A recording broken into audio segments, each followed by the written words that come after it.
అందుకనే పోలవరంలో మీ పార్టీ మునిగిపోయింది, అక్కడ కేసీఆర్ ప్రభుత్వం కాళేశ్వరంలో మునిగిపోయిందని చెప్పక తప్పదు. ఆ పార్టీ ఇంత దారుణంగా చేసిన వీళ్ళకి మరి ఏ గతి పట్టిద్దో ప్రజలే చెప్పాల్సిన అవసరం ఉంది అని చెప్పి ఈ సందర్భంగా తెలియజేస్తా ఉన్నా. ఏంటి పోలవరం? ఇంకా కొత్తగా వచ్చిన యూత్కి కానీ కొత్తగా వచ్చిన ఓటర్స్కి కానీ తెలియాల్సిన అవసరం ఉంది అని చెప్పి ఈరోజు తెలుగుదేశం పార్టీ తరఫున మేము భావించి ఈరోజు కొన్ని విషయాలు మేము ముందుకు తీసుకొస్తా ఉన్నాం. ఈ పోలవరం గనక పూర్తి అయితే సాగునీటి సౌకర్యం మరి 7,20,000 ఎకరాలకి సాగునీటి సౌకర్యం కలుగుతుంది. ముఖ్యంగా విశాఖపట్నం జిల్లాలో 1,50,000 ఎకరాలకి సాగునీటి అందించే పరిస్థితి వస్తుంది. తూర్పుగోదావరి జిల్లాలో 2.5 లక్షల ఎకరాలకి సాగునీటి సౌకర్యం వచ్చే అవకాశం ఉండేది. పశ్చిమ గోదావరి జిల్లాలో 2,58,000 ఎకరాలకి సాగునీరు అందే పరిస్థితి ఉండేది. కృష్ణా జిల్లాలో 62,000 ఎకరాలకి ఈ సాగునీటి సౌకర్యం వచ్చేది. అదేవిధంగా ఆయకట్టు స్థిరీకరణ 23 లక్షల ఎకరాలకి ఆయకట్టు స్థిరీకరణ అయ్యేది. గోదావరి డెల్టాలో 10 లక్షల ఎకరాలు, కృష్ణా డెల్టాలో 13 లక్షల ఎకరాలు మరి అయ్యేది. తాగునీటి సౌకర్యం 4 జిల్లాల్లో, ఉత్తరాంధ్రలో 48 మండలాల్లో 550 గ్రామాలకి సాగునీటి అందే సౌకర్యం ఉండేది. నేను ఉత్తరాంధ్రను తీర్చిదిద్దుతా, ఇరగదీస్తా, రాజధాని చేస్తా అని చెప్పి నువ్వు చేసింది ఏంటి అంటే జగన్మోహన్ రెడ్డి ప్యాలెస్ కట్టుకున్నాడు 500 కోట్ల రూపాయలతో.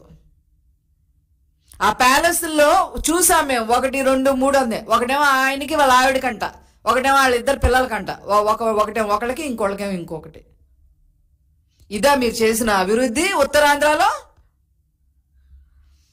ఇకపోతే ఇంకా వేరే ప్రయోజనాలు కూడా మీతో చెప్పదలుచుకున్నాము.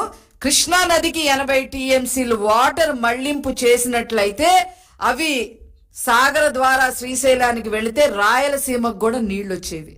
అదేవిధంగా పోలవరం బ్యాక్ వాటర్స్ తో ఖమ్మం, కృష్ణా, పశ్చిమ గోదావరి జిల్లాల్లో 2 లక్షల ఎకరాలకి సాగునీరు వచ్చేది. విశాఖ పారిశ్రామిక వాడగా ఎదిగేది, ఒక ఇండస్ట్రియలిస్ట్ ఏరియా కూడా ఎదిగేది.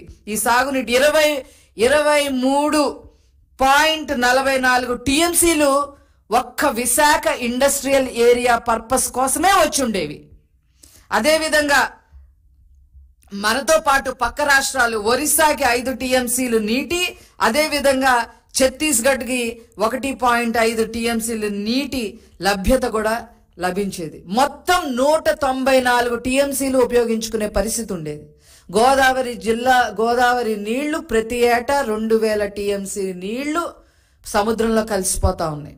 ఈ పోలవరం ప్రాజెక్టు వల్ల 194 టీఎంసీలు కనీసం ఉపయోగించుకొని అన్ని రకాలుగా ఈ ఆంధ్ర రాష్ట్రంలో గోదావరి జిల్లాలు కానీ, కృష్ణా జిల్లాలు కానీ, రాయలసీమ జిల్లాలు కానీ అన్ని రకాలుగా అన్ని చోట్ల కూడా కొన్ని లక్షల ఎకరాలకి సాగునీరు అందించే పరిస్థితి ఉండేది.